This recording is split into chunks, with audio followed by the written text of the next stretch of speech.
Engineer DP Yadav Amit परिवार YouTube channel में आप सभी का हार्दिक स्वागत करते हैं। हम लोग साइंस में एनटीपीसी में पिछले वर्षों के पूछे गए प्रश्नों को देख रहे हैं। तो आज आपके सामने देखिए पिछले वर्षों के एनटीपीसी यानी आरआरबी एनटीपीसी में पूछे गए प्रश्न लेकर आए हैं। बहुत इम्पोर्टेंट प्रश्न हैं, एक एक करके हम लोग देखेंगे। पहला प्रश्न आपका है 20 सेंटीमीटर लंबे तार का प्रतिरोध 5 ओम है।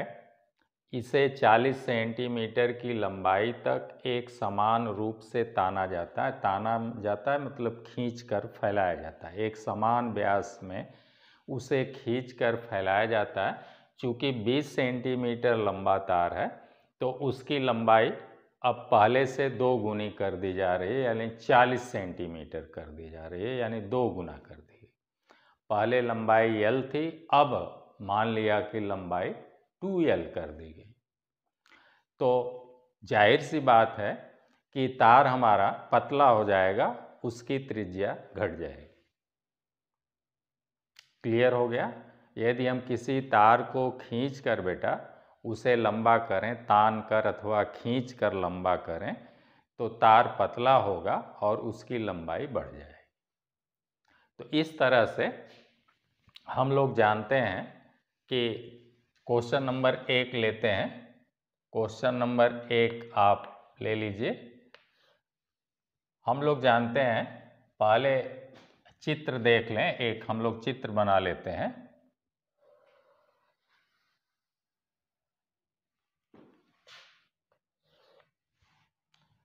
ये हमारा तार है। पहले तार हमारा मान लीजिए कि ये तार था, ऐसे। इसकी लंबाई L थी। कितनी लंबाई थी? L, और L बराबर दिया है 40। L बराबर 20 दिया है, 20 cm। अब इसे जब खींचकर लंबा करेंगे तो ये तार आपका पतला हो जाएगा और इसकी लंबाई 2 गुनी कर दी गई, ऐसे।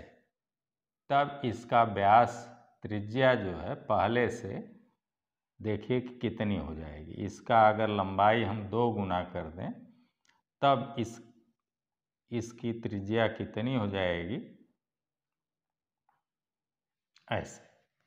अब इसकी लंबाई जो है वो हो गई 2L,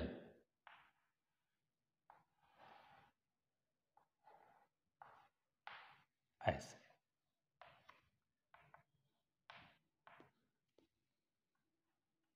पहले इसकी त्रिज्या मान लेते हैं R थी, या स्मॉल r या कैपिटल R, जो भी मान लीजिए। पहले इसकी त्रिज्या स्मॉल r थी।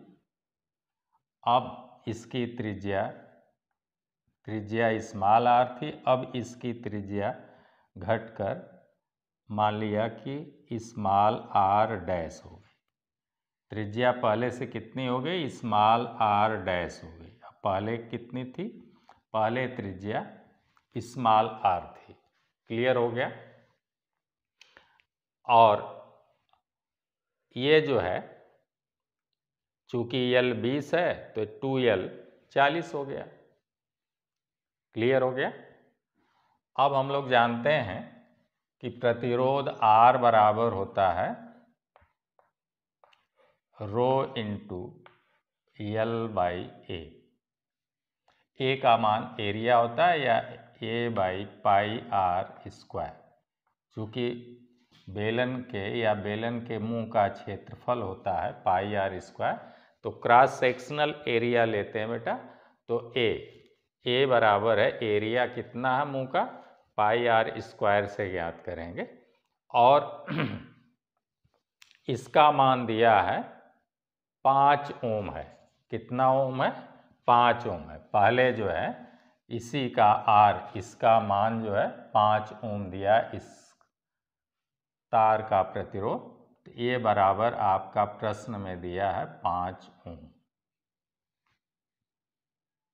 अब जाहिर सी बात है कि अगर इसका हम खींचकर एक समान लंबाई बढ़ा देंगे तो लंबाई दोगुनी कर दिया और त्रिज्या घट जाएगी, तो प्रतिरोध जो है वो बदल जाएगा। अब प्रतिरोध कितना हो जाएगा, तो यही पूछ रहा है कि वर्तमान प्रतिरोध कितना होगा। तो अब प्रतिरोध हमें नहीं मालूम है, तो माना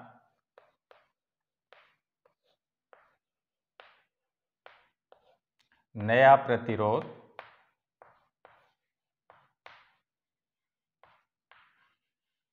R डैश हो जाएगा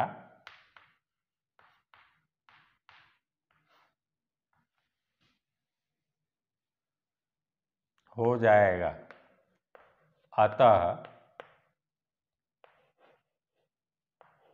R डैश बराबर रो विशिष्ट प्रतिरोध है बेटा, ये जस का तस रहेगा, प्रत्येक धातु के लिए एक ही रहता है, लंबाई चौड़ाई से नहीं बदलता।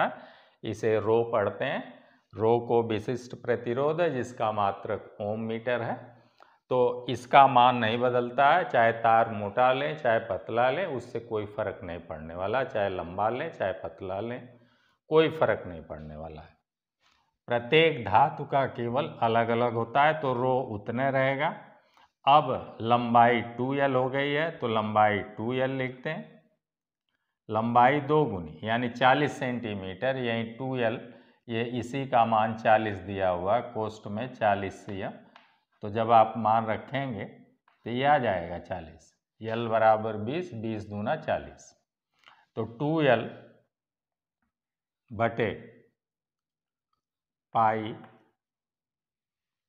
और R डैश स्क्वायर। अब त्रिज्या कितनी हो गई है, R डैश स्क्वायर हो गई है। ये होगा, ये आपका समीकरण नंबर मान लिया कि 2 है।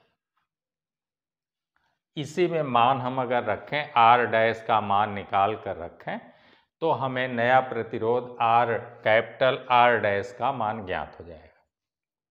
लेकिन अब यहाँ पर ध्यान से देखें कि R डैश का मान हम लोग कैसे ज्ञात करें। तो ये देखें कि जितना मटेरियल पहले हमारे तार में है उतने मटेरियल अब भी हमारे तार में, केवल उसका शेप जो है लंबा कर दिया गया है। तो इस तरह से हमारे तार का आयतन दोनों स्थितियों में, चूंकि धातु उसमें सेम है, अतः दोनों परिस्थितियों में तार का आयतन बराबर होगा। तो लिखेंगे पहले का आयतन बराबर बाद का आयतन। तो यहाँ से चलें,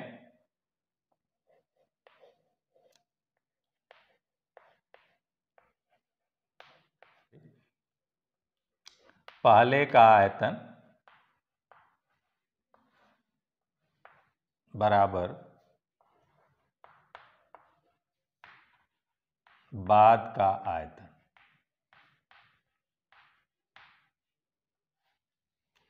पहले का आयतन है, चूंकि बेलन का आयतन है, तो ये बेलनाकार है तार, तो बेलन का आयतन होता है पाई R स्क्वायर H।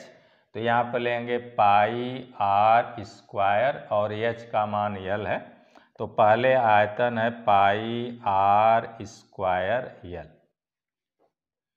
बाद में आयतन हो जा रहा है पाई R डैश स्क्वायर गुणे 2L। अब लंबाई दोगुनी होगी। यहाँ से देखें तो पाई से पाई कैंसिल हो जाएगा, L से L भी कैंसिल हो जाएगा। तो यहाँ पर देखेंगे R डैश स्क्वायर बराबर हो जाएगा R डैश स्क्वायर बराबर R डैश स्क्वायर यहीं रहने दीजिए, 2 को इधर ले आएंगे तो हो जाएगा R स्क्वायर बटे 2। ये मान आ गया, देखिए ना, ये मान आ गया। नई त्रिज्या का वर्ग यानी R डैश का जो वर्ग होगा वो पहली वाली त्रिज्या R स्क्वायर बटे 2 हो गया, और यही मान यहाँ पर रखने पर अब लिख देंगे कि आर डैश स्क्वायर का मान, इसे समीकरण नंबर 3 अगर मान लें, इसे समीकरण नंबर 3 मान लें तो लिख लेंगे आर डैश स्क्वायर का मान समीकरण नंबर 3 से समीकरण नंबर 2 में रखने पर। क्लियर है? तो 2 में रख देते हैं, तो 2 में रखेंगे तब हो जाएगा, यहां से देख लें, लिख लेंगे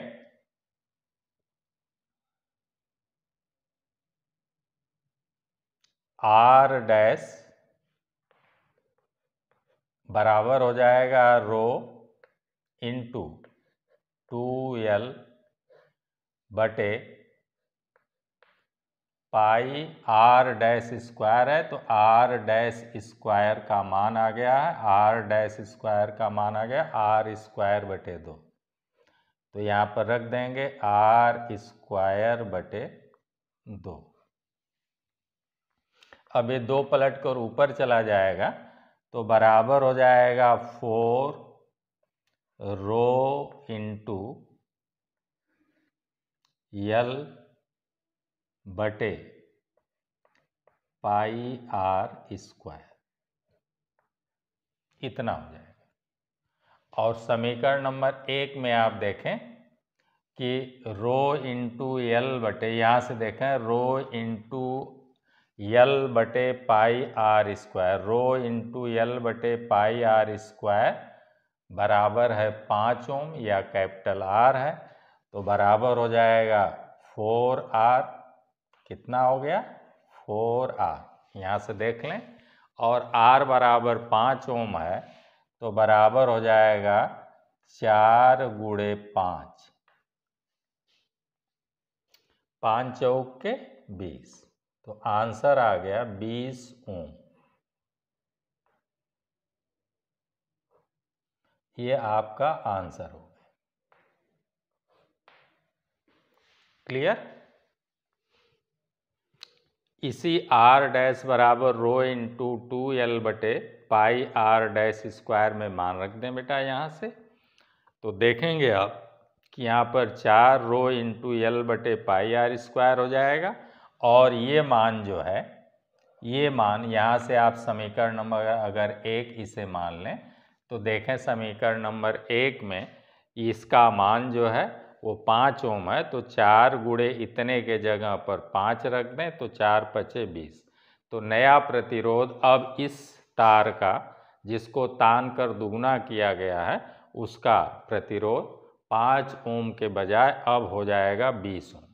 तो इसका पहले का आंसर आया, पहले का आंसर आ गया 20 ओम। उम्मीद करते हैं आप सबको अच्छी तरह से समझ में आ गया होगा। अब हम लोग अगला क्वेश्चन देखते हैं, इसे मिटा देते हैं।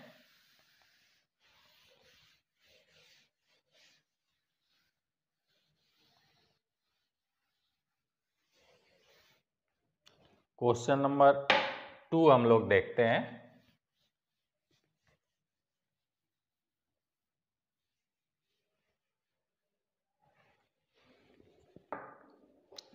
क्वेश्चन नंबर 2 क्या कहता है, देखें, पढ़ें। क्वेश्चन नंबर 2, एक सर्किट दिया है छोटा सा, करा ए बी के बीच तुल्य प्रतिरोध। तो हम लोग देखेंगे यहाँ से अगर धारा ऐसे चलेगी तो ये धारा कुछ इधर चली जाएगी, कुछ इधर आएगी। तो जब धारा का विभाजन होता है बेटा, तो वो जो है समांतर क्रम हो जाता है। तो 3 ओम और 6 ओम को जोड़कर, पहले समांतर क्रम में जोड़कर एक प्रतिरोध इसे बना लेंगे, और वो इस 2 ओम के साथ श्रेणी क्रम में जुड़ा है। तो पहले लिखेंगे 3 और 6 समांतर क्रम में है,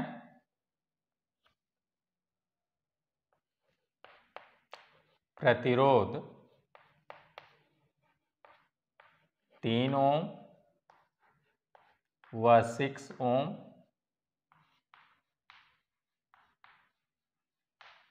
समांतर क्रम में है।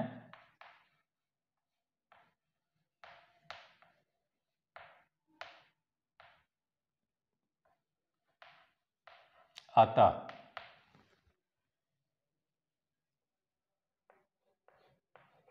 1/r बराबर 1/3 प्लस 1/6। इसको अगर 2 से गुणा कर दें तो अगली लाइन में हो जाएगा 2/6 प्लस 1/6 बराबर 3/6। अतः r बराबर हो गया, इसे पलट दिया बेटा, r को ऊपर ले गया तो ये भी पलट जाएगा, 6/3 बराबर 2 ओम आ गया। तो इतने का मान हो गया, इस प्रतिरोध का इतने का मान हो गया 2, और ये 2 ओम इसके साथ श्रेणी क्रम में लगा है। तो अतः लिखेंगे, अतः ए बी के बीच तुल्य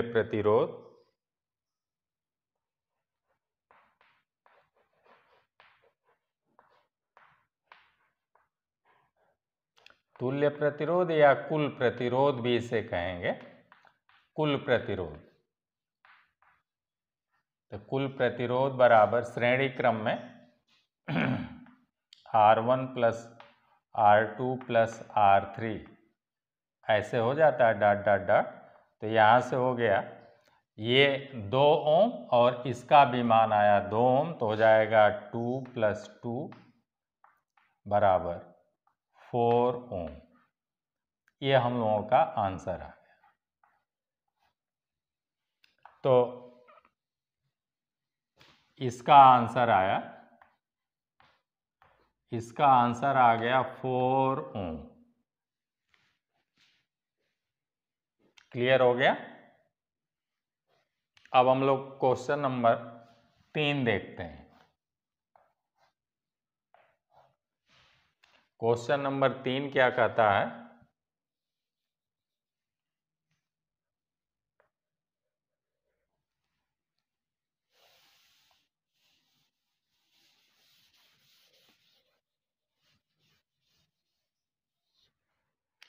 क्वेश्चन नंबर 3 बेटा हम लोग देखें, कह रहे हैं 2 प्रतिरोध जब श्रेणी में जोड़े जाते हैं तो 50 ओम प्रदान करते हैं। यदि उन्हें समांतर में जोड़ा जाए तो 8 ओम प्रदान करते हैं। तो प्रतिरोधों के मान हैं। बहुत इंपॉर्टेंट क्वेश्चन है। श्रेणी में R बराबर R1, तो श्रेणी में हो गया, प्रश्नानुसार श्रेणी में पहले को R1 मान लें और दूसरे के को R2 मान लें। तो R1 प्लस R2 बराबर 50 ओम, ये आपका समीकरण नंबर 1 मान लें। और ऐसे ही 1/, समांतर में हो जाएगा,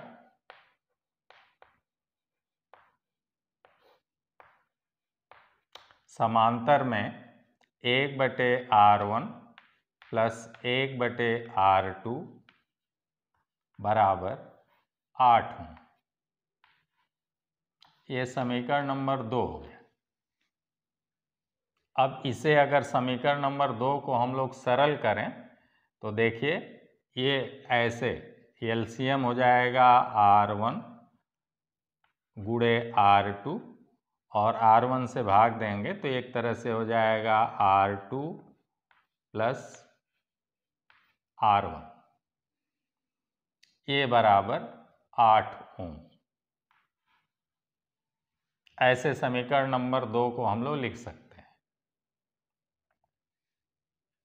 देखिए ऐसे हो गए। अब R1 और R2 का मान 50 ओम है, तो समीकरण नंबर 1 से मान रखने पर, समीकरण 1 से मान रखने पर, तो मान रख देंगे तो R1 और R2 का मान यहाँ लिख दें 50 बटे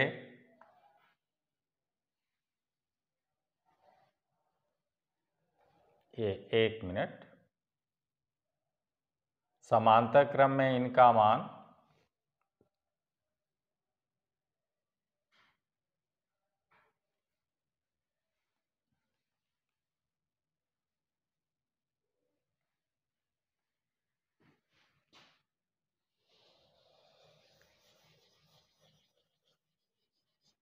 एक मिनट, यहाँ पर समांतर क्रम लिख देते हैं।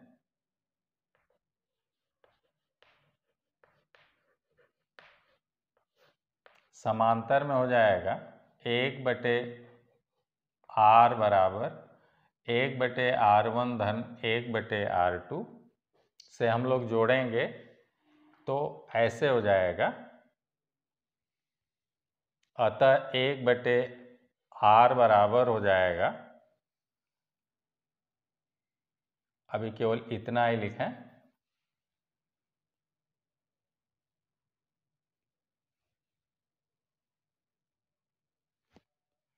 1/r बराबर हो जाएगा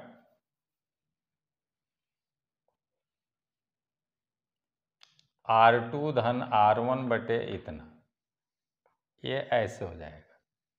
अब इसको अगर या हम लोग पलटें या r बराबर हो जाएगा, r बराबर हो जाएगा, तब ये r1 r2 बटे हो जाएगा r1 प्लस r2, चाहे r2 प्लस r1 लिखें, और ये मान हो जाएगा तब 8 ओम। कितना दिया है? 8 ओम। समांतर में यदि उन्हें श्रेणी में जोड़ा जाएगा तो R1 धन R2 मिलकर 50 ओम हो जाता है, और समांतर में जोड़ें तो समांतर में हो जाएगा 1/r बराबर 1/r1 धन 1/r2।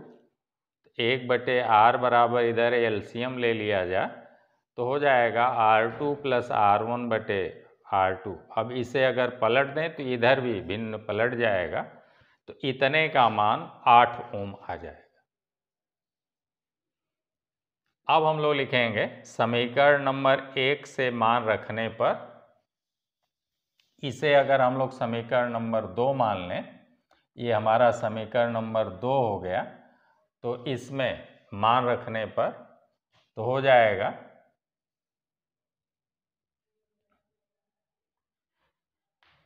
R1 इंटू R2 बटे, इसमें मान इसका रख दें समीकरण नंबर 1 से, तो ये 50 बराबर 8/1 ऐसे लिख सकते हैं। देखिए, चाहे 8 लिखिए अथवा 8 के बटे 1 लिखिए, कोई मान में परिवर्तन नहीं होगा, तो इस टाइप से लिखेंगे। अब हो जाएगा R1, तिर्यक गुणा कर लें बेटा, ऐसे और ऐसे तिर्यक गुणा कर लें, तब हो जाएगा R1 गुणे R2 बराबर 400।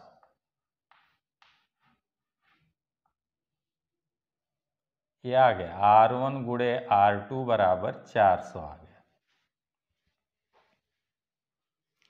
अब हम लोग R1 व R2 का प्लस में मान ज्ञात है, R1 व R2 का माइनस में मान ज्ञात कर लें और समीकरण को सरल कर लें, तब R1 व R2 के मान ज्ञात हो पाएंगे।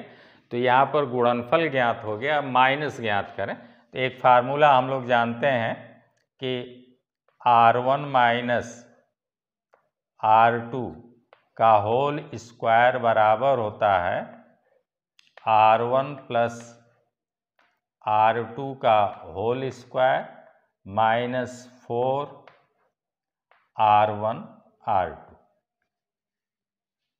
A माइनस बी का होल स्क्वायर बराबर होता है A प्लस बी का होल स्क्वायर माइनस 4AB।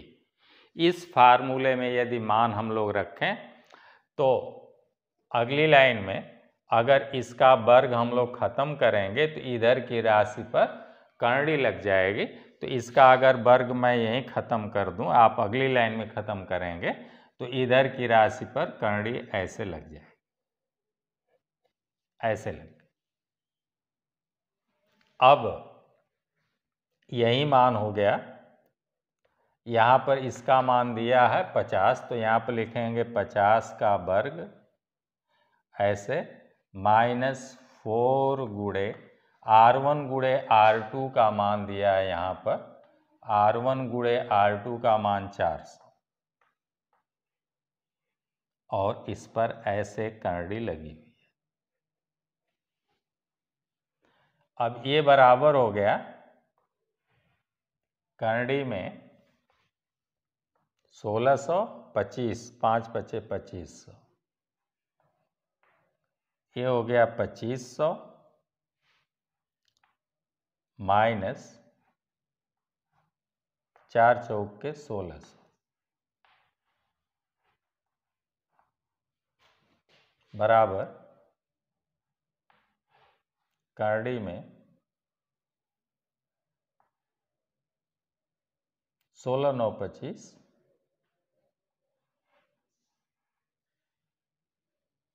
कितना रहा, 9000 आएगा, 900।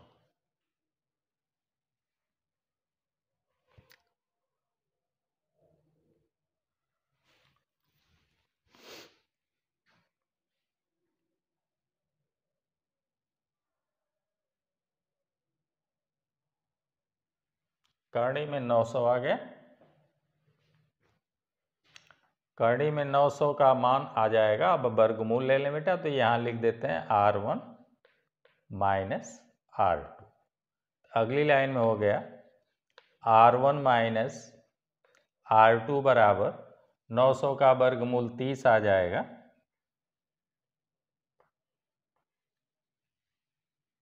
तो ये आ गया R1 व R2 का मान 30। ये आ गया समीकरण नंबर आपका अगला। और इधर जो है ये दिया है R1 प्लस R2 बराबर 50। अब इन्हीं दोनों को सरल कर लें, तो लिखेंगे इन दोनों को जब सरल करेंगे बेटा तो मान रखेंगे, मान रख रहा हूँ, देखें जगह कम है, आप ध्यान से देख लें। R1 प्लस R2 बराबर 50 रख दें और R1 माइनस R2 बराबर 30 रख दें। और अब देखें जोड़ेंगे तो ये कैंसिल हो जाएगा, चूंकि ये माइनस है, तो 2R1 बराबर 80, 2R1 बराबर 50 30 80 हो गया, अतः R1 बराबर 40। तो एक आंसर आ गया R1 बराबर 40। एक आंसर आ गया R1 बराबर 40 ओम। एक आंसर ये आ गया। 2R1 बराबर 80, अतः R1 बराबर 80/2 बराबर 40 ओम। अब यही मान जो है R1 का समीकरण नंबर 1 में रख देंगे। R1 का मान समीकरण नंबर 1 में रख दें, तो लिख देंगे, यहाँ पर लिखेंगे 40 प्लस R2 बराबर 50, इसलिए R2 बराबर 50 माइनस 40 बराबर 10। एक आंसर ये भी आपका आ गया। तो यही प्रश्न पूछ रहा था कि उनके मान बताइए कितने कितने ओम के हैं। तो दोनों प्रतिरोध में से एक प्रतिरोध जो है 40 ओम का है और एक प्रतिरोध जो है 10 ओम का है, जिनको जो है श्रेणी क्रम में जोड़ने पर 50 ओम हो जाता है और समांतर क्रम में जोड़ने पर 8 ओम हो जाता है। क्लियर हो गया? अब हम आगे चलते हैं, क्वेश्चन नंबर 4 लेते हैं।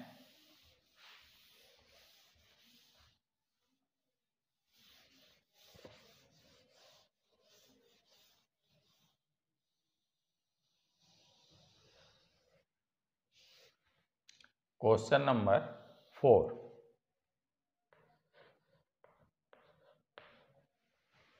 क्वेश्चन नंबर 4 क्या कहता है बेटा, ध्यान से देखें। 15 वोल्ट विद्युत वाहक बल की बैटरी से जुड़े एक प्रतिरोध में 2 एम्पीयर की धारा प्रवाहित हो रही है। एक प्रतिरोध में 2 एम्पीयर की धारा प्रवाहित हो रही है।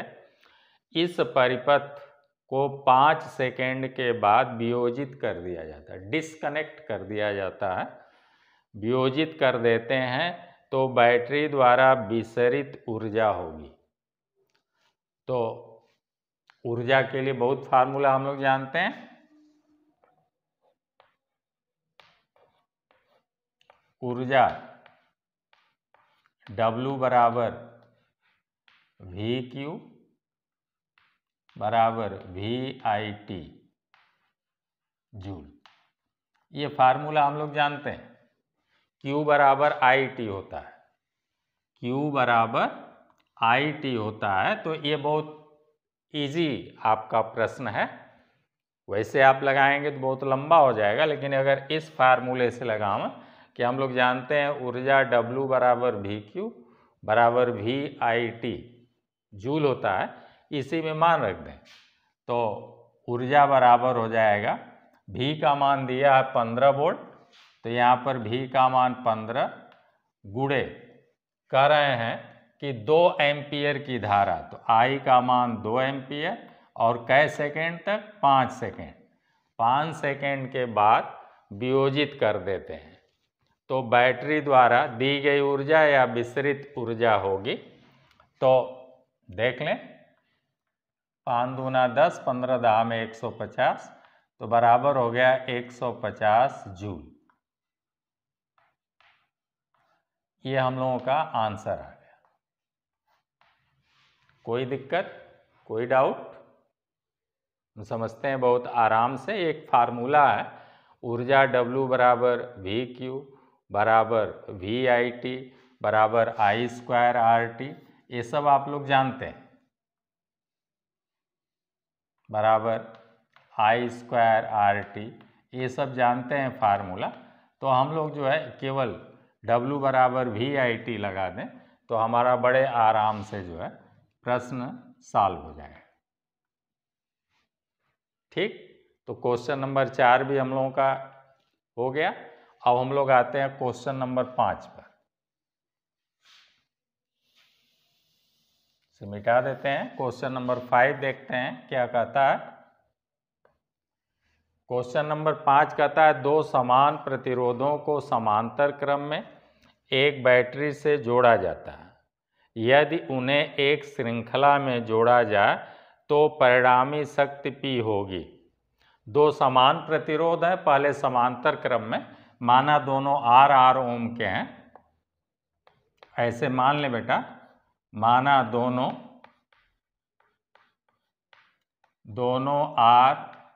R ओम के हैं,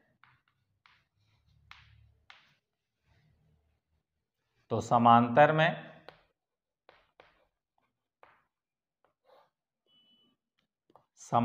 में प्रतिरोध हो जाएगा 1 बटे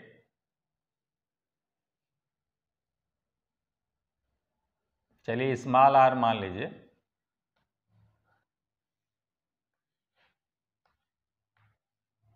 1 बटे R बराबर 1 बटे R प्लस 1 बटे r बराबर 2 बटे r। देखिए, इसलिए या R बराबर हो जाएगा r/2 ओम।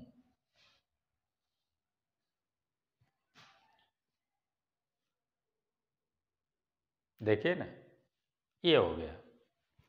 पहले प्रतिरोध R का मान जो है r/2 है और श्रेणी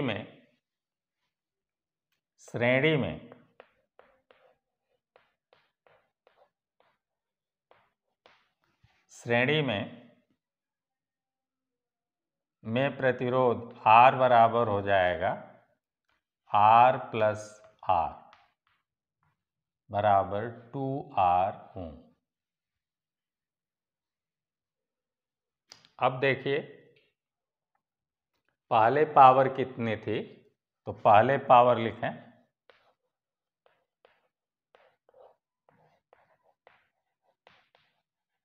पहले समांतर में पावर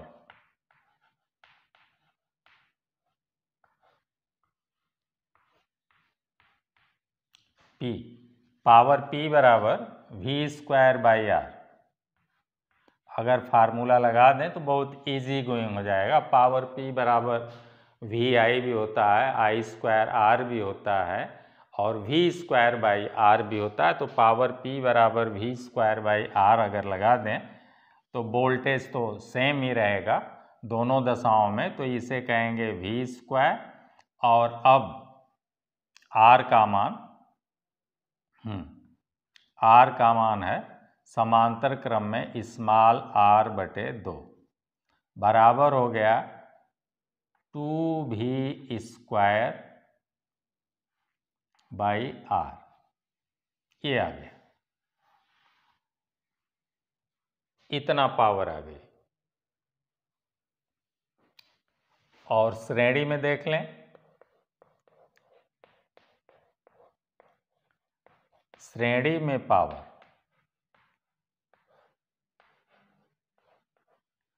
P बराबर V²/R, तो V² और अब R जो है 2R हो गया है, तो यहाँ पे लिखेंगे 2R। अब यहाँ से देखें,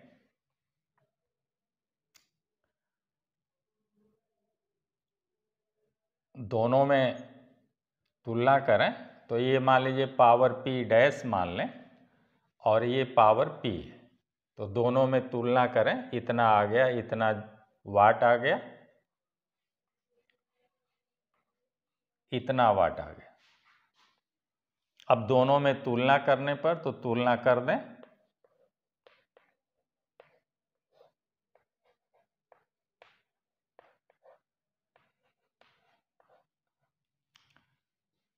समांतर में पावर P है और श्रेणी में पावर P' है, तो हम लोग लिखेंगे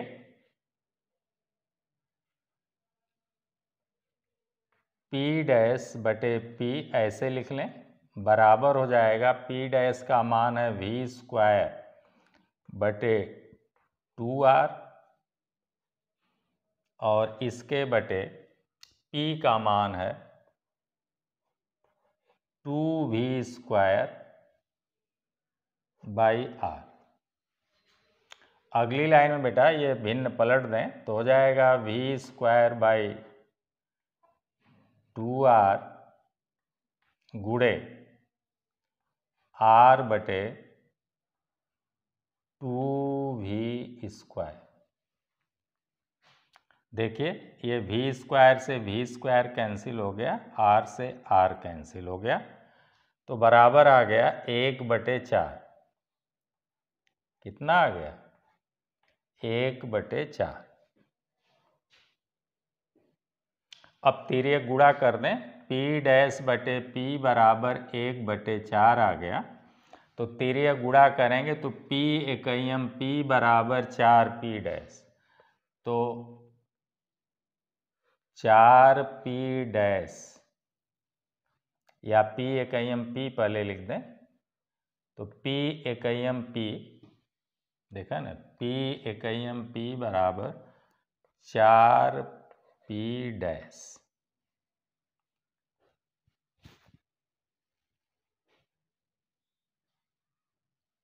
अथवा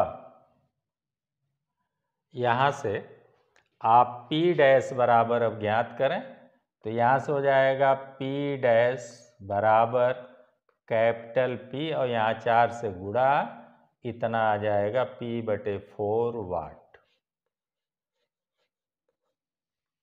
तो श्रेणी क्रम में जोड़ने पर जो पावर P' हो जाएगी वो कितना हो जाएगी? P/4 हो जाएगी। यही आपका आंसर हो गया। ये क्या हो गया? ये आपका आंसर हो गया, P/4। समांतर क्रम की अपेक्षा अब पावर हो जाएगी, पहले पावर का मान समांतर क्रम में इतना था, अब हो गया P/4, चौथाई हो जाएगी। चलिए अब हम लोग चलते हैं क्वेश्चन नंबर 6 पर।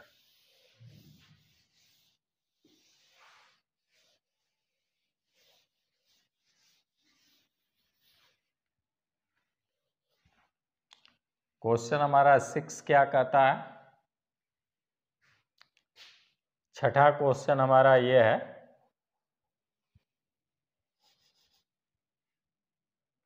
ये हमारा 6 नंबर वाला क्वेश्चन है। ये कहता है कि एक त्रिभुजाकार परिपथ बना हुआ है जिसमें सब में 2-2 ओम के प्रतिरोध लगे हुए हैं और इसमें 2 वोल्ट के सेल से सप्लाई दी जा रही है। तो कह रहा है परिपथ में धारा का मान बताइए। बी सी ए ऐसे लगा है तो परिपथ में धारा का मान, तो यहाँ पर मैं चित्र बना देता हूँ।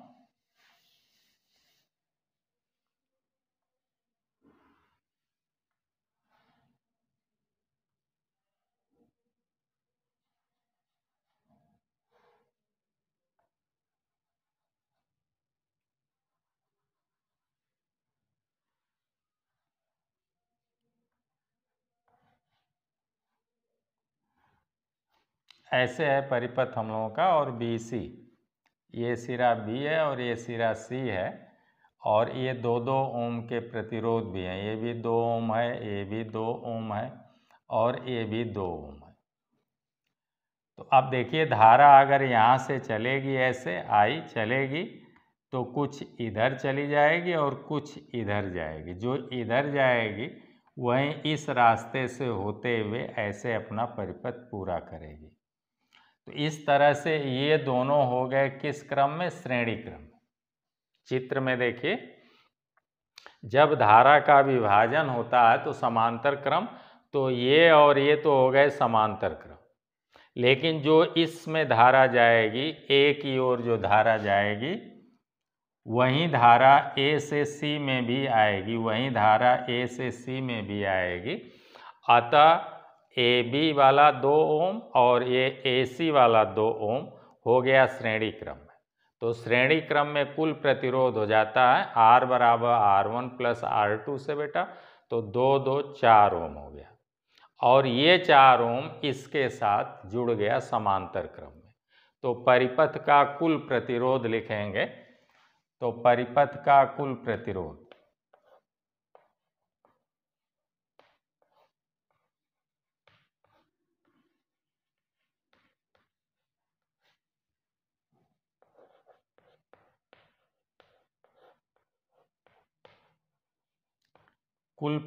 हो जाएगा 1/R बराबर 1/2 4 ओम है तो ये 4 ओम और प्लस इसके साथ समांतर क्रम में है तो 1/2, इसको भी 4 बना लेंगे तो हो जाएगा 1/R बराबर 3/4, या पलट दें R को ऊपर ले जाएंगे तो R बराबर हो जाएगा 4/3 ओम। ये आ गया परिपथ का कुल प्रतिरोध R बराबर 4/3 ओम आ गया। अब कह रहे हैं कि इसमें कै एम्पियर की धारा जा रही है, तो परिपथ में धारा का मान होगा। यही प्रश्न पूछ रहा है कि परिपथ में धारा का मान बताइए। तो परिपथ में धारा का मान यहाँ से लिखेंगे बेटा, हम लोग लिखेंगे कि V बराबर IR से, V बराबर IR से V का मान 2 रखेंगे, 2 वोल्ट दिया है आपके प्रश्न में, I पूछ रहा है तो I को I गुणे R का मान रख देंगे 4/3। ठीक है, अतः I बराबर हो जाएगा, यहाँ से चलें अतः पक्षांतर करें तो I बराबर हो जाएगा 2, ऐसे ही रहने दें और यहाँ गुणा इधर जाके भाग हो जाएगा तो 2/4/3, 4/3 को ऊपर ले जाएंगे तो बराबर हो जाएगा 2 गुणे 3/4। 2 दूना 4 बराबर 3 बराबर हो गया 3/2 एम्पियर। धारा का मान कितना आ गया? आई का मान आ गया 3/2 एम्पियर। यही हमारा आंसर हो गया। आंसर हो गया आई बराबर धारा का मान 3/2 बराबर 1.5 एम्पियर। ये आंसर हो गया 1.5 एम्पियर। तो परिपथ में कुल 1.5 एम्पियर की या 1.5 एम्पियर की धारा इस परिपथ में बहेगी। क्लियर हो गया? अब अगला क्वेश्चन हम लोग देखते हैं। Question number 7।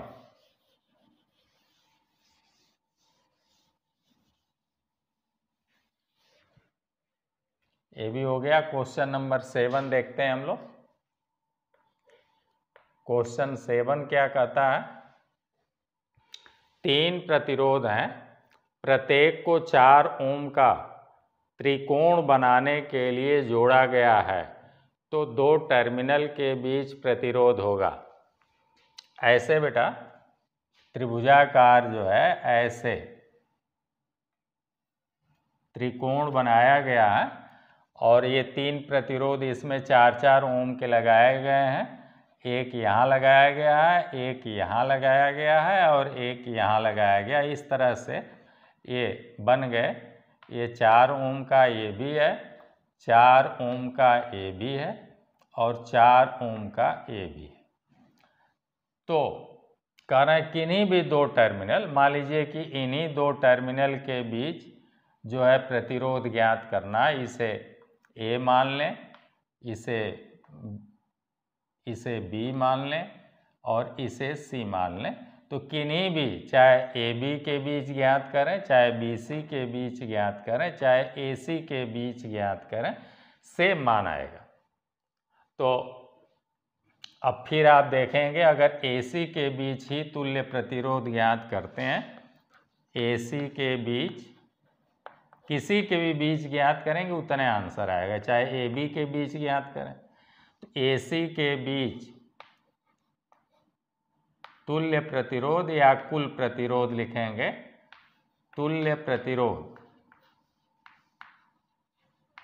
अगर ज्ञात करें तो ये देखें बेटा, यहाँ ए से अगर धारा चलेगी तो कुछ इधर जाएगी और कुछ इधर जाएगी। अगर ए से धारा चले, ए से अगर धारा चले, यहाँ पर ए लिख दे रहा हूँ, ए से अगर धारा चलेगी, आई चलेगी, तो ये इधर भी बढ़ जाएगी और इधर भी बढ़ जाएगी। जो धारा इधर चलेगी वो ऐसे होते हुए अपना परिपथ पूरा करेगी, ऐसे और ऐसे होकर। अतः ये दोनों हो गए श्रेणी क्रम। श्रेणी क्रम में R बराबर R1 धन R2 से 4 4 8 ओम हो गया और इस 4 ओम के साथ समांतर क्रम में जुड़ गए। तो लिखेंगे 1/R बराबर 1/8 हो गया, 4 4 8 और इसके साथ समांतर क्रम में तो 1/4। इसलिए 1/R बराबर हो गया 1/8 प्लस 2/8। 2 से ऊपर नीचे गुणा कर दें, मान में कोई परिवर्तन नहीं, बराबर 3/8। इसलिए भिन्न पलट दें तो R बराबर हो जाएगा, इसे पलट देंगे तो ये भी पलट जाएगा 8/3 ओम। तो परिपथ का कुल प्रतिरोध आ गया क्वेश्चन नंबर 7 का 8/3 ओम। यही हमारा आंसर हो गया। ये सारे प्रश्न आपके RRB NTPC में पूछे गए हैं। ASM goods guard supervisor TACA सब में ये प्रश्न पूछे गए पिछले वर्षों में। बहुत इजी हैं, बस केवल थोड़ा सा ध्यान देने की ज़रूरत है। क्वेश्चन नंबर 8 पर चलते हैं। क्वेश्चन नंबर 8 ये वाला प्रश्न है। एक जो है व्हीट स्टोन ब्रिज टाइप में बनाया है और ये कहता है, यही क्वेश्चन है, तो कहिए तो बना दें। ऐसे है आपका परिपथ, आपका ऐसे है,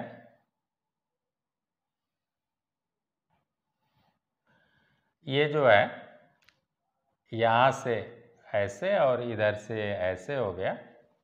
यहाँ से अगर धारा मान लीजिए आई चलेगी, P और R दे दिया, ये P है और ये सिरा R है, और इधर भी जो है आपका 100 ओम लगा हुआ है, 100 ओम, और इस भुजा में भी 100 ओम लगा हुआ है, इस भुजा में भी 100 ओम लगा हुआ है, और इस भुजा में भी 100 ओम लगा हुआ है का प्रतिरोध लगा हुआ है। तो कह रहा है पी आर के बीच। तो अब देखिए धारा चलेगी तो ये धारा इधर कुछ चली जाएगी और कुछ धारा इधर। जब धारा का विभाजन होता है तो समांतर क्रम हो जाता है, लेकिन जो धारा इधर चलेगी वहीं इधर से आएगी, अतः ये दोनों हो गए श्रेणी क्रम में और ये दोनों भी हो गए श्रेणी क्रम में, और फिर दोनों जुड़ गए समांतर क्रम में। तो ऊपर वाले का प्रतिरोध श्रेणी क्रम में हो गया 200 ओम, कितना हो गया 100 200 ओम, ये हो गया, और ये भी हो गया 200 ओम श्रेणी क्रम में, और फिर ये जो है आपस में जुड़ गए समांतर क्रम में। तो लिखेंगे पी आर के बीच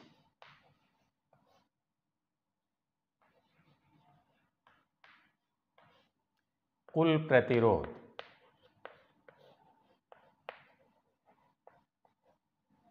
समांतर क्रम में जोड़ेंगे बेटा, तो 1/R बराबर 1/200, ये वाला 200 हो गया और ये भी 200 समांतर क्रम में, तो 1/200 प्लस 1/200 बराबर हो गया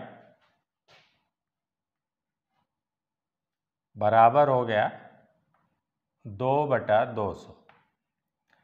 दोनों के हर बराबर है इसलिए ऊपर की संख्या सीधे 1 1 जुड़ जाएगी, 2/200।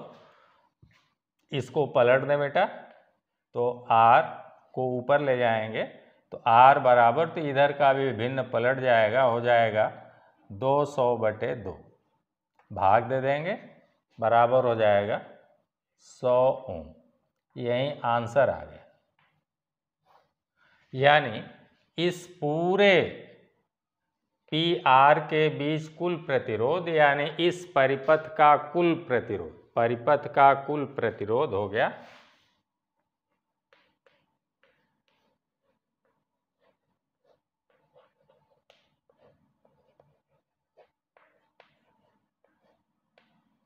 कुल R हो गया आपका 100 ओम। ये आंसर आ गया।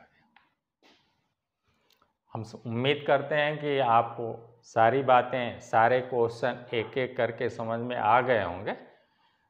तो आज का वीडियो हम यहीं समाप्त करते हैं, फिर नेक्स्ट वीडियो में हम लोगों की मुलाकात होगी। तब तक के लिए आप लोगों को ढेर सारी मंगलमय शुभकामनाएं। धन्यवाद।